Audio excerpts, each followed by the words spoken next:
दोस्तों याद रहे YouTube हमारे इस वीडियो की नोटिफिकेशन 19 लाख सब्सक्राइबर्स में से सिर्फ 1000 लोगों को ही भेजेगा और थोड़ी देर में इस वीडियो को भी गायब कर देगा, क्योंकि उसे अश्लीलता से ज्यादा पैसे मिलते हैं, न कि हमारे जैसे ज्ञानवर्धक वीडियो से। इसलिए अगर आप चाहते हैं कि हम और वीडियोस लाते रहें तो कृपया इसे इतना शेयर करें कि YouTube के मुंह पे तमाचा लग सके। दोस्तों, समुद्र की गहराई रहस्यों से भरी हुई है। दुनिया का 71% हिस्सा समुद्र के कब्जे में है। 71% हिस्से पर पानी होने के कारण दुनिया का अधिकतर रहस्य समुद्र में ही छुपा हुआ है। इन रहस्यों से पर्दा उठाने और समुद्र में छुपी नई नई चीजों का पता लगाने के लिए रिसर्चर्स और डाइवर्स की टीम काफी मेहनत करती है। इसी मेहनत का नतीजा है कि हमें समुद्र में छुपे कई मिस्टीरियस चीजों का पता चला है। कई नई स्पीसीज और पानी में डूब चुके शहरों के बारे में भी पता चला है। इनमें से कुछ चीजें ऐसी भी हैं जिनका संबंध एलियंस से होने की भी संभावना है। तो चलिए फिर आज के इस वीडियो में देखते हैं समुद्र की गहराई में डाइवर्स द्वारा खोजे गए अब तक की 10 सबसे मिस्टीरियस और स्ट्रेंज चीजों को। Number 10, dugong chain. जानवरों से इंसानों की क्रूरता किसी से छिपी नहीं है। इंडोनेशिया में डाइवर्स की एक टीम डाइविंग कर रही थी। इस दौरान समुद्र की गहराई में एक पिंजरे पे उनकी नजर पड़ी। उन लोगों ने जब पिंजरे के करीब जाकर देखा तो सभी हैरान रह गए। वहां पर 2 पिंजरे थे। दोनों पिंजरे में डुगोंग को कैद करके रखा गया था। डुगोंग डुगोंगिडे फैमिली का एकमात्र लिविंग रिप्रेजेंटेटिव है और ये भी विलुप्त होने की कगार पे है। इसकी लंबाई 2.5 मीटर से 4 मीटर तक और वजन 230 से 400 किलोग्राम तक होता है। एक पिंजरे में मदर डुगोंग और दूसरे में बेबी डुगोंग को कैद करके रखा गया था। मदर डुगोंग को पिंजरे में रखने के बावजूद जंजीर से बांधा गया था। लोकल फिशरमैन ने इसे टूरिस्ट के लिए कैद करके रखा था। डाइवर्स की टीम ने फिशरमैन से रिक्वेस्ट की कि डुगोंग को छोड़ दें, लेकिन उसने छोड़ने से इनकार कर दिया। फाइनली लोकल अथॉरिटी से कांटेक्ट करने के बाद दोनों डुगोंग को कैद से रिहा कराया गया। Number 9, Yonaguni monument. जापान का सी ऑफ योनागुनी हैमरहेड शार्क्स के लिए काफी मशहूर है।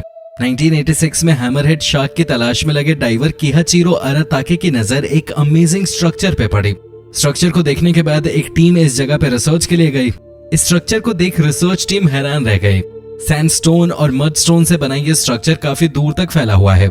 स्ट्रक्चर अलग अलग शेप और साइज में है। कुछ लोग इसे नेचुरल फॉर्मेशन मान रहे थे, वहीं कुछ लोगों का कहना था कि इसे इंसानों ने बनाया है। इस स्ट्रक्चर को नेचुरल मानने वाले एक्सपर्ट्स का कहना था कि ये एरिया अर्थक्वेक प्रोन रीजन में है, जिस वजह से इस स्ट्रक्चर का निर्माण हुआ। लेकिन इसे आर्टिफिशियल स्ट्रक्चर मानने वाले एक्सपर्ट किमुरा का मानना था कि इस स्ट्रक्चर का निर्माण इंसानों ने लगभग 10,000 साल पहले किया था। किमुरा ने बताया कि इस जगह पे पिरामिड, कैसल्स, रोड्स, मॉन्यूमेंट्स और स्टेडियम्स बनाए गए थे। अर्थक्वेक और टेक्टोनिक एक्टिविटी के कारण योनागुनी मॉन्यूमेंट पानी में डूब गया। Number 8, submerge city of Shicheng. 1959 में चीन के कियांडाओ वैली को आर्टिफिशियल लेक में बदल दिया गया। आर्टिफिशियल लेक बनाकर वहां पर हाइड्रो इलेक्ट्रिक प्लांट शुरू किया गया। कुछ साल बाद कियांडाओ लेक को टूरिस्ट के लिए खोल दिया गया। डाइविंग की इजाजत मिलने के बाद 2001 में डाइवर्स की एक टीम लेक की गहराई में घूम रही थी। तभी उनकी नजर शीचेंग के ऐतिहासिक शहर पे पड़ी। ये शहर लगभग 2000 साल पुराना था। 2000 साल से वैली में रहने के बावजूद किसी को इस शहर के बारे में जानकारी नहीं थी। 85 से 130 फीट की गहराई में मौजूद ये शहर आज भी पूरी तरह सुरक्षित है। शहर में जाने के लिए 5 गेट बनाए गए थे। पत्थरों को काटकर शेर और दूसरे जानवरों की मूर्ति भी बनाई गई थी। घर की दीवारों पे खूबसूरत कलाकृतियां बनाई गई हैं। लकड़ी की सीढ़ी और पत्थरों की ऊंची दीवारें आज भी सुरक्षित मौजूद हैं। ईस्टर्न हान डायनेस्टी के दौरान ये शहर पॉलिटिक्स और इकोनॉमिक्स का सेंटर हुआ करता था। Number 7, the Baltic sea anomaly. Sweden और फिनलैंड के बीच बाल्टिक सी में मिले स्ट्रक्चर को देख आपको एलियन शिप की याद आ जाएगी। 2011 में जब पहली बार पीटर लिंडबर्ग और ओशन एक्स की टीम ने इस मिस्टीरियस ऑब्जेक्ट का पता लगाया, तब सभी ने इसे एलियन शिप ही माना था। इस ऑब्जेक्ट का आकार सर्कुलर है और इसका डायमीटर लगभग 200 फीट है। इसमें ऊपर जाने के लिए सीढ़ी बनी हुई है और एलियन शिप से रिलेटेड कई और चीजें इस मिस्टीरियस ऑब्जेक्ट में नजर आती हैं। इस ऑब्जेक्ट की मिस्ट्री तब और बढ़ गई जब उसी साल एक टीम इस ऑब्जेक्ट पर रिसर्च के लिए गई। ऑब्जेक्ट के पास जाते ही टीम की तमाम इलेक्ट्रॉनिक डिवाइसेस ने काम करना बंद कर दिया। हालांकि बाद में की गई स्टडी से यह बात साबित हो गई कि ये एलियन शिप नहीं है, लेकिन इसका आकार सर्कुलर कैसे हुआ, साथ ही सीढ़ी और डिजाइन कैसे बना, इस बात का जवाब अब तक नहीं मिल सका है। Number 6, sunken pirate city. Port royal 16th और 17th सेंचुरी के बीच पूरे कैरेबियन द्वीप का एक प्रमुख शहर था। इस समुद्री डाकुओं का अड्डा और जमैका का मेन ट्रेडिंग पॉइंट भी था। शहर के लोग अय्याशी के लिए मशहूर थे। व्यापार के साथ साथ हर तरह का गलत काम पोर्ट रॉयल में होता था जिस वजह से इसे शैतानों का शहर भी कहा जाता था। शायद इस शहर के लोगों के पाप का घड़ा भर गया, इसलिए 1692 में एक भयानक भूकंप की वजह से यह पूरा शहर समुद्र में डूब गया। सैकड़ों जहाज, व्यापार के लिए जमा किया गया सामान समेत सब कुछ पानी में डूब गया। इस भूकंप में 1600 से ज्यादा लोगों की मौत हो गई। 1981 में यहाँ आर्कियोलॉजिकल इन्वेस्टिगेशन शुरू हुआ। इन्वेस्टिगेशन लगभग 10 सालों तक चला। पानी के अंदर ऑक्सीजन की कमी के कारण ये शहर आज भी सुरक्षित है। पोर्ट रॉयल को टूरिस्ट डेस्टिनेशन बना दिया गया है। डाइवर्स समुद्र की गहराई में जाकर इस शहर को करीब से देख सकते हैं। Number 5, under water circle. समुद्र के अंदर पाए जाने वाले इस सर्कल को सबसे पहले 1996 में जापान में देखा गया था। लगभग 20 सालों तक इस सर्कल की मिस्ट्री बनी रही। कुछ लोग इसे एलियन से जोड़ रहे थे, तो वहीं कुछ लोगों का कहना था कि समुद्र में कोई रहस्यमयी जीव रहता है और शायद उसने इसे बनाया हो, शायद जल परी। खैर 2016 में इस सर्कल की सच्चाई सामने आ गई।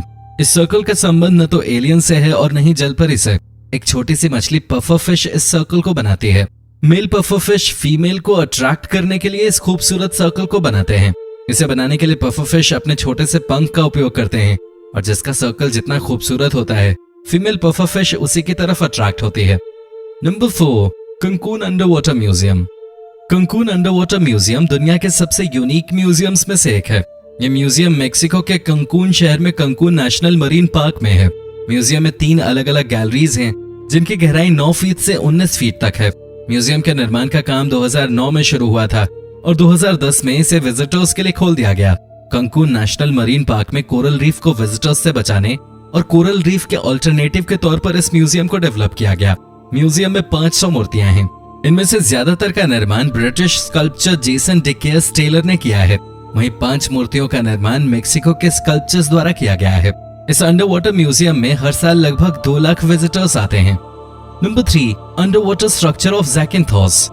ग्रीस के ज़ैकिन्थोस आइलैंड पे डाइविंग के दौरान डाइवर्स ने एक एंशिएंट सिटी की खोज की। पानी की गहराई में मौजूद सभी स्ट्रक्चर इस बात की ओर इशारा कर रहे थे कि यहाँ पर कभी एंशिएंट सिविलाइजेशन हुआ करता था। स्कल्पचर तो मिला, लेकिन ऐसे कोई सबूत नहीं मिले जिससे यह साबित हो सके कि इस शहर में इंसान रहा करते थे। जब इन स्ट्रक्चर्स को एक्सरे टेक्निक्स की मदद से देखा गया और केमिकल एनालिसिस किया गया, तब पता चला कि ये सभी नेचुरल फॉर्मेशन थे। हालांकि नेचुरल तौर पे इन स्ट्रक्चर्स का निर्माण इस परफेक्शन के साथ कैसे हुआ, ये एक बड़ा सवाल था। 2013 की एक रिपोर्ट के अनुसार इन सभी स्ट्रक्चर्स का निर्माण लगभग 5 मिलियन साल पहले नेचुरल गैस लीक और नेचुरल इरोजन की वजह से हुआ था। Dwarka sunken city. संस्कृत में द्वारका का अर्थ स्वर्ग का द्वार है। यह शहर कभी विष्णु जी के 8वें अवतार का निवास स्थान था, तो वहीं कृष्ण जी का साम्राज्य भी इसी शहर में था। महाभारत के अनुसार कृष्ण जी और साल्वा के बीच युद्ध में साल्वा ने इस शहर पे एक फ्लाइंग मशीन से हमला किया था। इस हमले में पूरा शहर पानी में डूब गया। 1980 से 90 के बीच मरीन आर्कियोलॉजिस्ट ने गल्फ ऑफ खम्बट में 120 फीट की गहराई पर एक प्राचीन शहर को ढूंढा। लोगों की माने तो ये वही शहर था जो साल्वा के हमले में पानी में डूब गया था।